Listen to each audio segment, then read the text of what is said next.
तो भारत की जनता को उम्मीद है कि ये बढ़ती महंगाई कम होगी, तो ये उम्मीद छोड़ दें क्योंकि दिन पर दिन महंगाई बढ़ती जा रही है। और हाल ही में 18 जुलाई को केंद्र सरकार ने खाद्य पदार्थों पर भी 5% जीएसटी का ऐलान कर दिया है। और जिन खाद्य पदार्थों मतलब आटा, तेल, दाल, चावल, इन सब पे टैक्स नहीं लगता था, अब उस पर भी 5% टैक्स आपको देना पड़ेगा।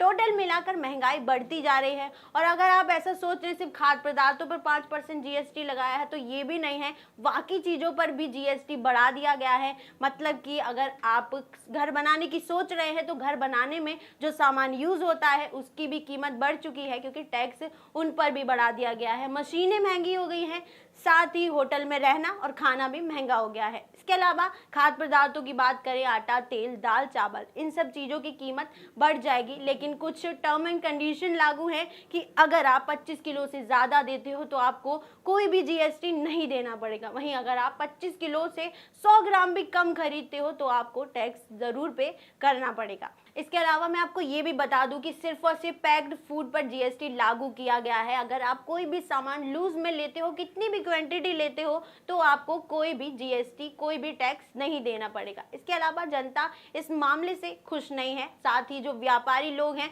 वो भी खुश नहीं है। कहीं ना कहीं उनके व्यापार पे महंगाई से असर पड़ेगा। खुद 3 करोड़ व्यापार छोटे बड़े मिलाकर इस फैसले के विरोध में हैं, आंदोलन करने का विचार कर रहे थे, लेकिन मौसम की वजह से नहीं कर पाए। वहीं राजनीति मुद्दे पर आए तो केंद्र सरकार ने कोई फैसला लिया है और विपक्षी पार्टी उसका विरोध ना करें, ऐसा हो नहीं सकता। कोई भी पार्टी हो, सपा हो, कांग्रेस हो, आम आदमी पार्टी हो, सब ने इस फैसले का विरोध किया। केजरीवाल जी ने तो अलग ही कुछ कहा है कि केजरीवाल जी ने पीएम मोदी से मांग की है कि ये जीएसटी का फैसला है वापस ले लीजिए। उन्होंने ये भी कहा है सिर्फ और सिर्फ वो ही हैं जिन्होंने दिल्ली को महंगाई से बचा रखा है। वो खुद इकलौते हैं जो दिल्ली के सिर्फ एक बंदे को 10 से 15 हजार का फायदा कराते हैं, क्योंकि दिल्ली में फ्री बिजली, फ्री पानी, शिक्षा, स्वास्थ्य सब फ्री मिलता है, इसलिए फायदा होता है। साथ ही उन्होंने ये भी कहा भ्रष्टाचार कम कर दिया जाए तो देश में एक दिन ऐसा आएगा कि टैक्स ज्यादा करने की जगह कम करने की जरूरत पड़ेगी। तो शायद वो भूल गए हैं कि उन्हीं की पार्टी के एक नेता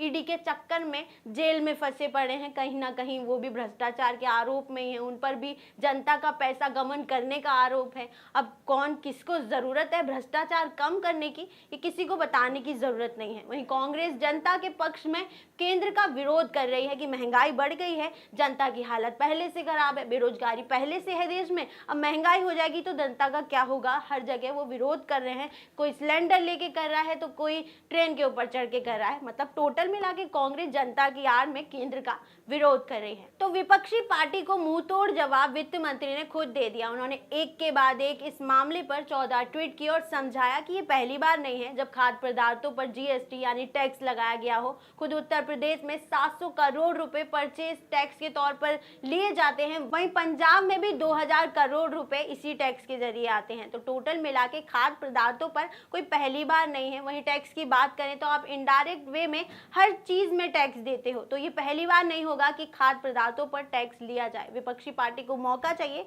वो मौका मिल गया। वहीं जनता पहले से महंगाई को लेकर परेशान है तो वो भी इसी मामले को लेकर विरोध कर रही है। वैसे आपको क्या लगता है इस मामले में केंद्र सरकार का फैसला सही है या गलत? क्योंकि कहीं ना कहीं ये जीएसटी टैक्स जो है जनता के भले पर ही काम आएगा। अपनी राय हमें कमेंट सेक्शन में जरूर दें। फिलहाल इस वीडियो में इतना ही। ज्यादा अपडेट्स के लिए फॉलो करें ऑथम न्यूज़।